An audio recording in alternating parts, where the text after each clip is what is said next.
The Book of Job. Have you ever looked at the world and wondered, why do terrible things happen to good people? It's one of the oldest, hardest questions we ask. And right in the middle of the Old Testament, there's an entire book that dives headfirst into that very question. It's called the Book of Job, pronounced Job. You'll find Job right after the historical accounts and just before the Psalms. This placement is intentional.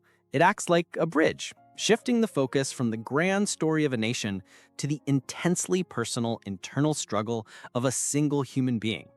It signals that we're about to move from history into poetry, to explore the kind of questions that can't be answered with simple facts, but have to be wrestled with. The book opens with a fascinating perspective. We get a cosmic, behind-the-scenes glimpse into the heavenly realm. A conversation unfolds between God and a figure called the adversary, who questions whether human faithfulness is just a transaction. He wagers that a good man, Job, only follows God because his life is good. And so, a test is permitted.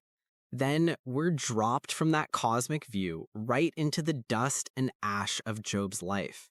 He's described as a man who is completely righteous, who has everything: a loving family, great wealth, and deep respect.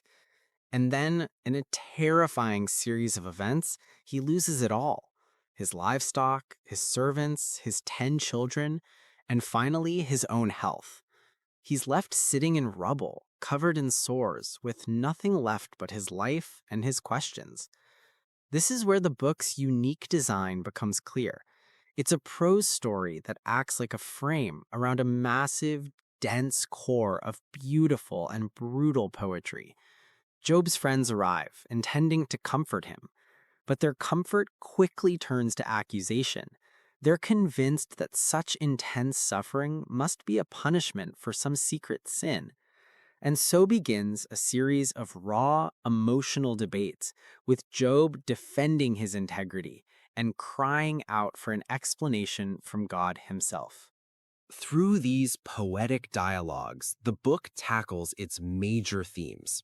It demolishes the simple idea that you always get what you deserve. It explores the vast, unbridgeable gap between our limited human understanding and the wild, untamable wisdom of God. When God finally does speak, it's not from a throne, but out of a whirlwind. He doesn't give Job a list of reasons for his suffering. Instead, he takes him on a poetic tour of the universe, pointing to comets and constellations, to wild animals and the depths of the sea, revealing a world far more complex and mysterious than Job ever imagined.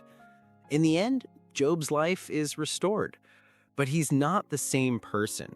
He hasn't received an easy answer, but he has had a direct encounter with God, and that changes everything. The book of Job enriches the entire biblical story by making space for doubt, for anger, for honest, gut-wrenching questions. It suggests that true faith isn't about having all the answers, but about the courage to keep seeking, even when the silence is deafening. Thank you for